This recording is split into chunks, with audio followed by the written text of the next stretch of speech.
Bonsoir, mesdames, messieurs. Voici le seul titre de l'actualité de ce jour sur ICTUR TV.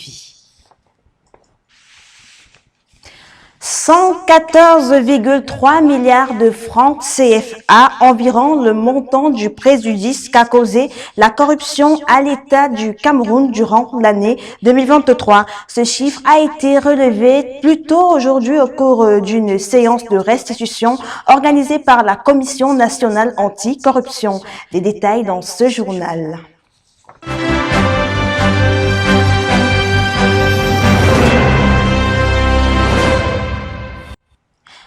Une fois de plus, bonjour et bienvenue dans cette édition de l'information sur ICTUR TV. On commence ce journal à ICT University où il s'est tenu ce jour les soutenances de licence à la faculté de BMS. Alors on a compté à peu près de 10 étudiants qui ont présenté leurs travaux devant un jury composé de plusieurs membres parmi lesquels le doyen de la faculté de BMS, le docteur Nda Grimbald. Louisa Kinyoy a assisté à ces soutenances et elle rend compte. There are about 9 of them in number from the Faculty of Business Management and Sustainability that have completed a major step in their educational parcours. They defended their bachelor's thesis this September 26, 2024 at the ICT University campus situated at Zouatupsi, Mesasi in Yaoundé, with interesting topics such as the impact of record keeping on the performance of SMEs in the Yaoundé municipality, the impact of risk management on the performance of an organization, assessing the impact of financial analysis on organizational performance. The students came out of the hall overwhelmed with joy as it earned them either a B plus or an A grade. They defended their reports in front of a jury made of 4 members with Dr. Nda Greenberg, Dean of the BMS faculty, as main judge. Attendees of this exercise were the Vice Chancellor in charge of the French section and Registrar, Professor Pierre Fonqua, staff members, and family members. The exercise, conducted at the Terry and Linda Bird Hall, went for about 6 hours, with the candidates receiving minor recommendations after presenting their work and answering questions. They were thus accorded a deadline of 2 weeks to implement all the corrections and recommendations given by the jury members as they look forward to a brighter future. Et on rappelle à tous ceux et toutes celles qui souhaitent faire partie de l'effectif de cette prestigieuse université que les inscriptions pour le semestre d'automne sont ouvertes. Alors, on vous prie, mesdames, messieurs, de vous rapprocher du siège de l'institution, si au quartier Zouatopsi, par Messassi à Yaoundé, ou alors de visiter notre site www.ictuniversity.edu.cm. Toujours en ligne avec les TIC, trouvez le juste équilibre entre la vie de famille et la mise à jour avec les outils de l'information et de la communication n'est pas toujours évident. Néanmoins, nous faisons le constat que les valeurs de la famille africaine ne devraient souffrir de rien. Promis à compter. An entire family sitting in the living room, everyone is on their phones, nobody is talking to the other, yet it is supposed to be a family bonding time. This scenario is no longer uncommon as the steady increase in social media and other IT gadgets continues to widen the gap between family members. Not to say that the video calls, text messages, and other means of communication have not helped to increase communication, especially among those who are in different towns or countries, but the disadvantages seem to outweigh the benefits. If parents cannot have the attention of their children when under the same roof, when children cannot have quality time to bond with their parents when they are at home, it becomes a problem. Apart from technology, Western civilization seems to be destroying our African values. Take, for example, child discipline and upbringing. In the yesteryear, it was a community thing. Every elderly person could discipline every child and also cater for every child. Younger ones could not talk back at their seniors, and children saw their parents and teachers as some demigods. But what obtains today? Your answer is as good as mine. Some churches, however, have maintained that community upbringing and discipline of children, as the stubborn ones are reported to their church group leaders who punish them after Mass or service. The family, be it nuclear or extended, is one of nature's masterpieces. A happy family is an earlier heaven, so it should be preserved jealously. Parents having time to know their children, brothers and sisters knowing each other's weaknesses and strengths, aunts and uncles understanding their nieces and nephews, all of these are essential for humanity. Remember that there is nothing more valuable than time spent with your family, because in the end, family is all that matters. Et on poursuit en politique. Le ministre camerounais des Relations extérieures, le jeune Belambela, a présidé hier 25 septembre la réunion du Conseil de paix et sécurité de l'Union africaine. C'est en marge de la 79e Assemblée des Nations Unies, Assemblée générale des Nations Unies qui se tient à New York aux États-Unis. Supporters of the self-declared Amazonian state are beating their fingers following the arrest of one of their leaders called Ayaba Shaw Lucas. He was arrested yesterday in Asian police and he is currently being investigated for crimes committed of the people of the northwest and southwest of Cameroon. Jeremy Romy with Reuters details. The Norwegian police revealed that the suspect, known as Ayabachu Lucas, will appear before the Oslo District Court this September on the basis of the risk of evidence being lost. According to them, they are in an early phase of the investigation and there are several investigative steps that remain, says the prosecutor in the case, Annette Bager, who is the police prosecutor in the National Criminal Investigation Service.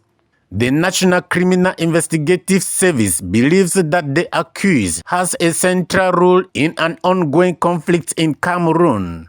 Norway has an international responsibility to ensure that they are not a safe haven for people who commit war crimes or crimes against humanity.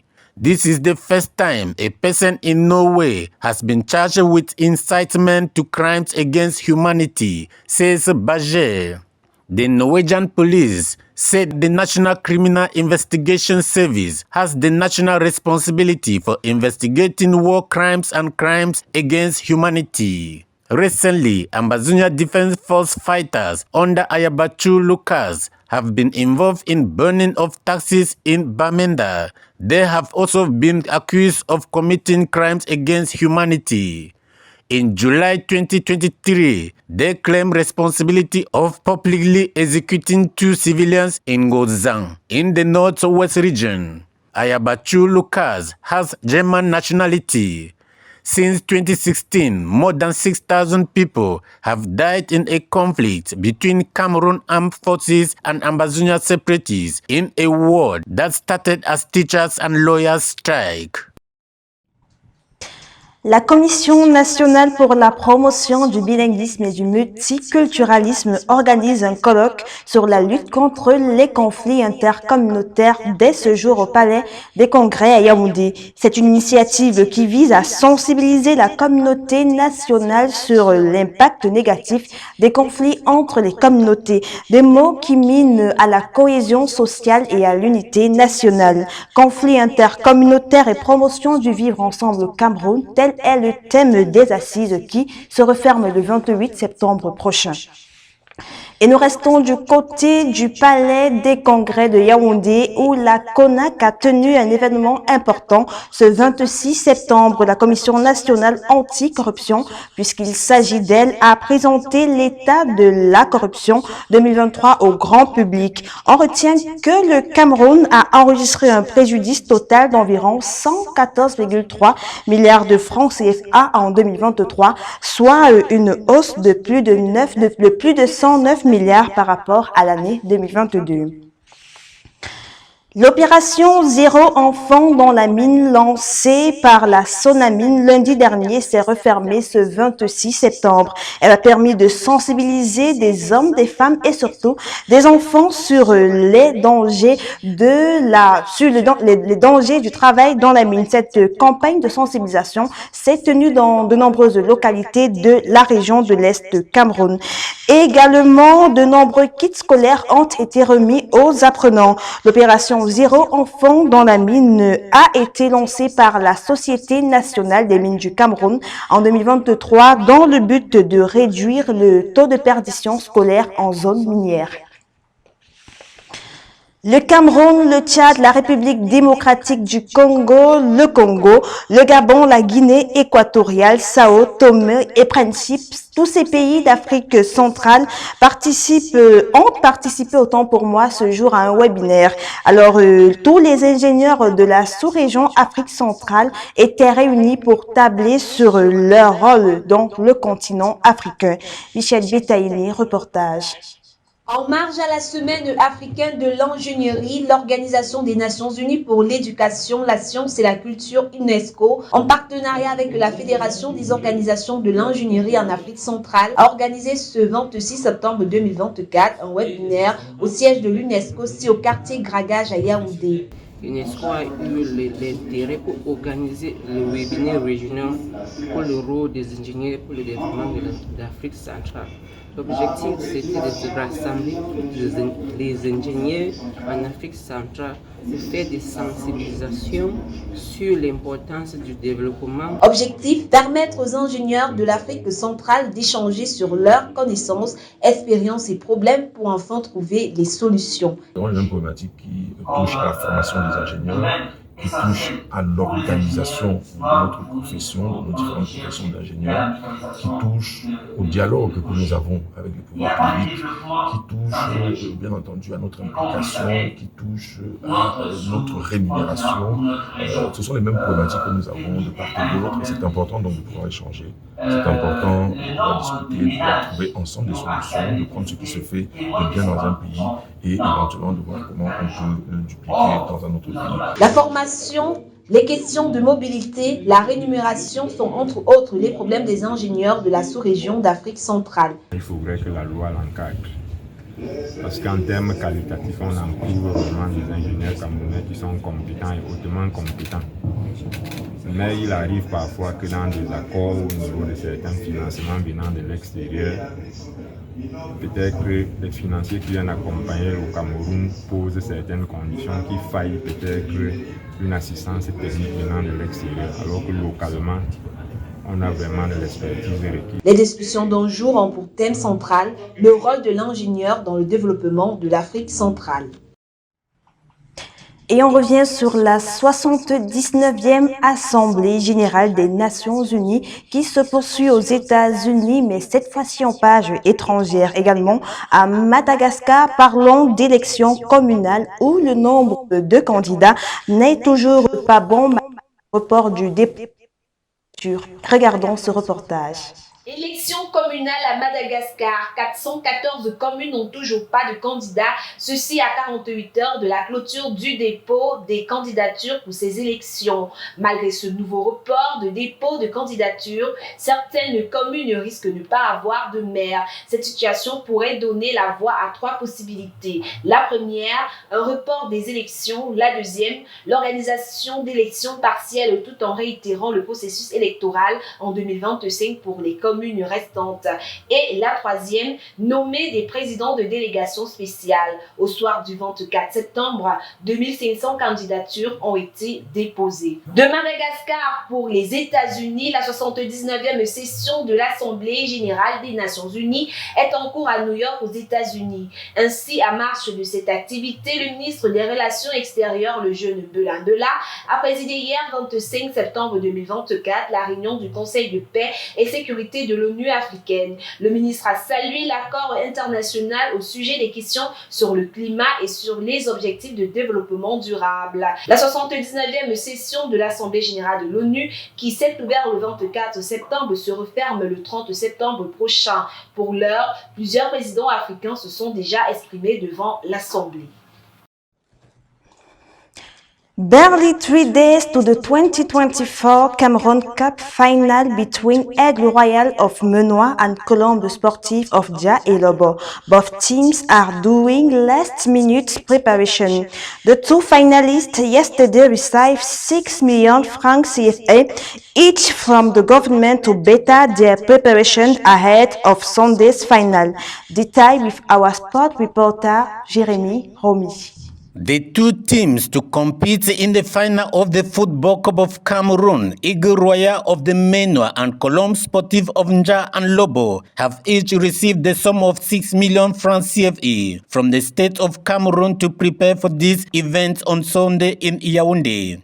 The checks were handed to them during and last preparatory meeting yesterday ahead of the ceremony that will mark the end of the sport season this year in Cameroon. The president of the Animation Commission, Edmund Ebamenye, and Sirin Tolo say they are ready for the Sunday event. The main infrastructure, which is the Amadou Ahidjo Stadium, will be ready for this event, and we will start working tomorrow. But I can also tell you that the training pitch, which is the start annex, will also be ready. We will go to the field in order to assess exactly what we're going to do, but I can reassure you that everything will be ready for the event. We are waiting FECAFOOT to let us know when the teams will be available. So it will depend on the FECAFOOT, not only on us. The general spirit was good. We have to prevent, we have to work hard, and I can reassure you that all this will be. Over in the West region, supporters of the Aigle Royal of Menoir, led by Governor Awa Fonka Augustine, are intensifying preparations to storm Yaoundé for the final of the Football Cup of Cameroon. Awa Fonka Augustine is #1 supporter of Aigle Royal FC. This time around, we're not going there to accompany others. We've held at the level of the regions several meetings to mobilize the elite to be part of this exercise. It was first of all done at the level of the Menoir, but we've gone further to get all the elite of the West region and the population to back up this club for the finals. And this is what they are doing. We want to have that trophy once again at the level of the West region. Meanwhile, Colombe Sportif of Nja and Lobo, on their part, is thus promising to be a cracker when both sides meet in Yaoundé. Leading fans in the South region is the Chief Executive Officer of the area, Governor Félix Ngelengele, who said they are coming to Yaoundé for nothing but victory.